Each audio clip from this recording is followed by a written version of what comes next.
So I just finished my turkey call workshop, and I told my participants that I would put this up on YouTube. So I'm going to show you basically the steps to get from having your turkey that you harvested in the field to having a wing bone call, and then I'll demonstrate how that works.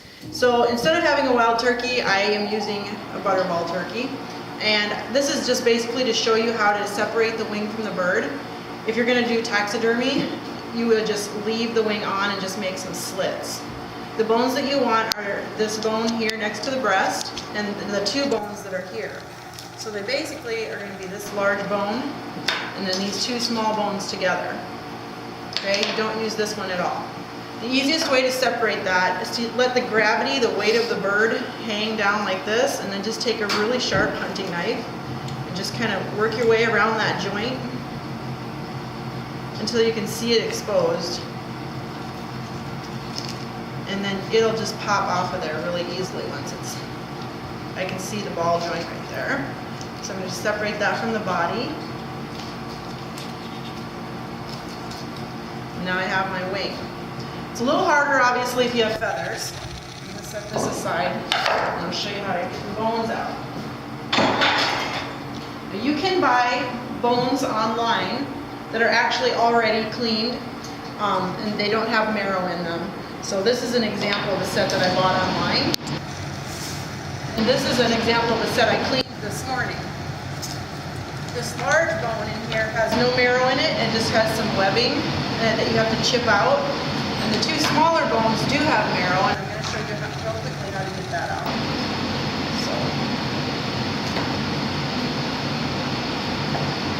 I would like to not be doing this on camera, but I'm not smart enough to figure out how to join videos.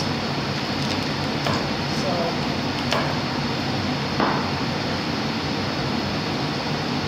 find that joint.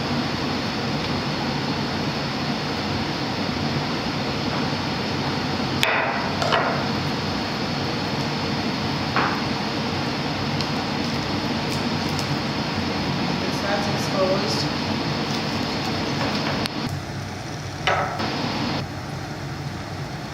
Then I usually stick the knife in between the two bones that I know are here. Just kind of make a slit between them.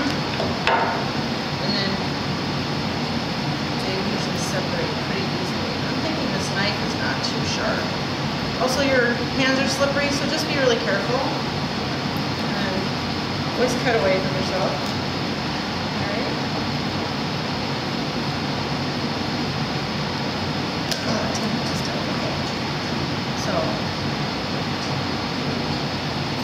You're going to want to scrape some of the meat off. You don't have to take it all off and get it really, really clean right now. I like to cut the ends off and take the marrow out and then boil the bones. You don't want to boil them for a long time, but boil them for maybe 15 or 20 minutes after you get them clean. Alright. Doing this very aggressively because I'm trying to hurry. I would usually be much more careful. Okay, so there's the small bone in here that we also want. But I'm not going to clean them all for lack of time. So we have our big bone here and our smallest bone here, and this is the medium-sized one. So once you get that bone out, you're going to cut the ends off of it. I usually use one of these kinds of saws and just hold it really steady. Cut the very end off. And cut it long at this point because you can't know for sure how they're going to go together, and you want the option to be able to cut it shorter. So just cut the very ends off at first.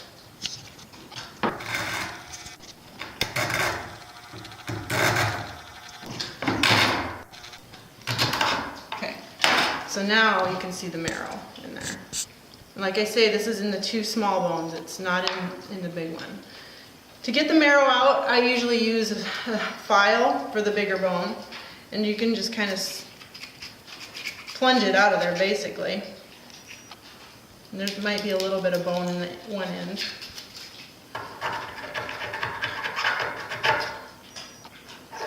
And that will hollow out fairly easily. It's really soft.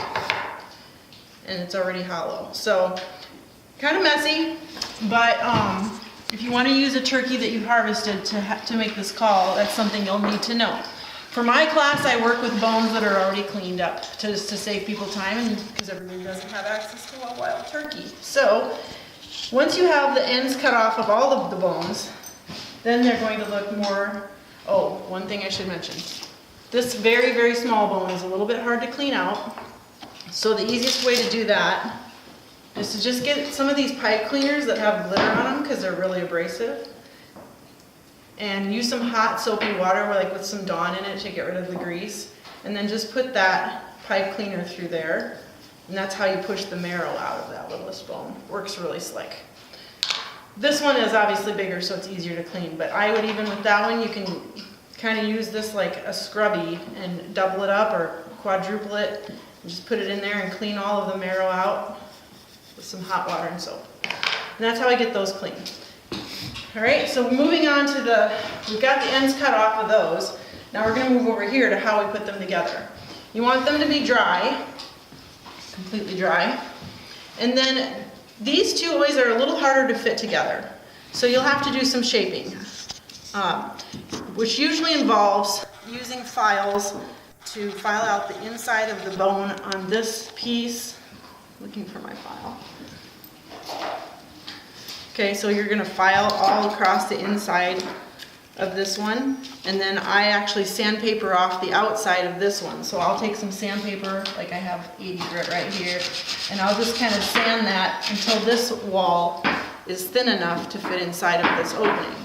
And once I have semi-snug fit with those two, and you'll have to work at that for a while because that's the tightest joint, then I will work on shaping this piece. They all end up being trimmed a little bit. So I've already trimmed these. I cut the ends off and then I trimmed them again. And what I do to initially keep them, you want to look at them, put them together dry, and say, okay, I want this curve. You don't want to end up with something that looks like a wave or awkward. You want it to be curve shaped a bit. And then when you put this piece on, it's very important that you put there's a flat side, that's the mouthpiece, and then one end of the bone is more round. You want this part to be the part that's in your mouth. So we're going to put those together, and the way I do it, there's different ways people do it, but I hold them together with a little bit of super glue so that they can't move on me. So just where the bone is going to be made. It doesn't take much. Just enough to get a bond.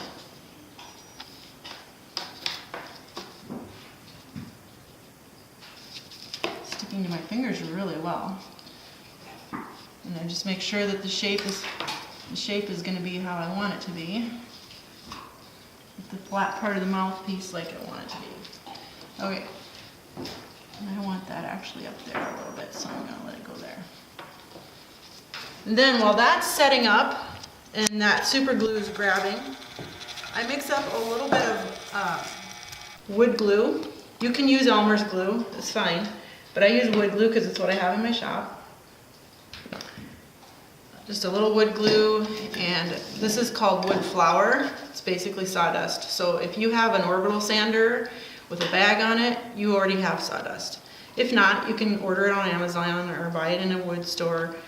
I just put a little sawdust or wood flour in with my glue and stir that up until it's kind of a little bit thicker than peanut butter.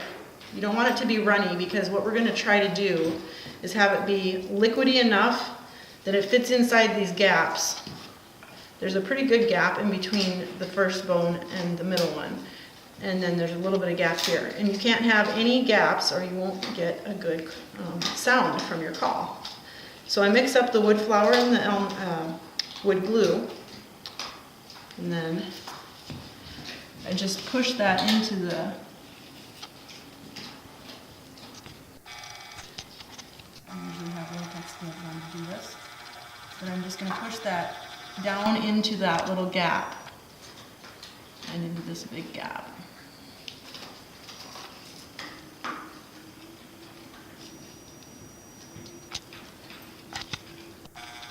So I'm just shoving it down into that little space. Clean that up a little. I would do, I would fiddle with this a little bit with some gloves on until I get it kind of cleaned up and I have those gaps filled. It's good to call a turkey once this dries, as long as your gaps are all closed up. But I like to let that dry a bit and then add a little bit of imitation sinew. So here I have a whole bunch of different colors. Typically I use these for other projects. I do a pine needle basket class, and I just love imitation sinew. And here's why. It's really strong and it's got this wax coating on it, so it sticks to itself really well. And so when I'm getting ready to wrap, I'm going to put a little super glue. Let's just say we're at the next stage now. This one's dried. And I'm going to wrap the joint. So when I start my wrap, I want to start behind the joint. So there's a bit of a step from this bone to this bone, just like there's a bit of a step from this big bone to this middle-sized one. So you want to fill up that step with thread before you start wrapping forward to back. So I just start by putting a little super glue on there, and then I start adding the thread right behind the joint until it's flush with the joint. And then I make sure it's nice and flat and tight, and I just roll it around on there. And that just kind of conceals the joint and makes it look like one full piece, which I think finishes it off really nicely. So I would snip that about there. And that waxiness lets it stick to itself really nicely, and then I just kind of mold it and shape it around the joint so it's nice and smooth.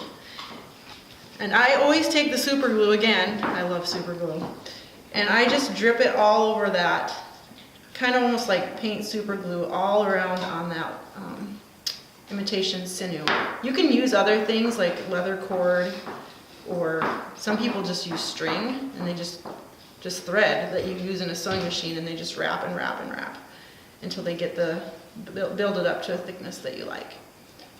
So now if I need this to lay down a little more, yeah, find a way to smoosh it down. Okay, so then I'll let that dry. Now comes the fun part. If you want to, you can actually do some embellishments on a caul, and I usually use a Dremel to do that. So what I do first, I'm going to pretend this is a finished caul just as an example. I'll make a pencil mark where I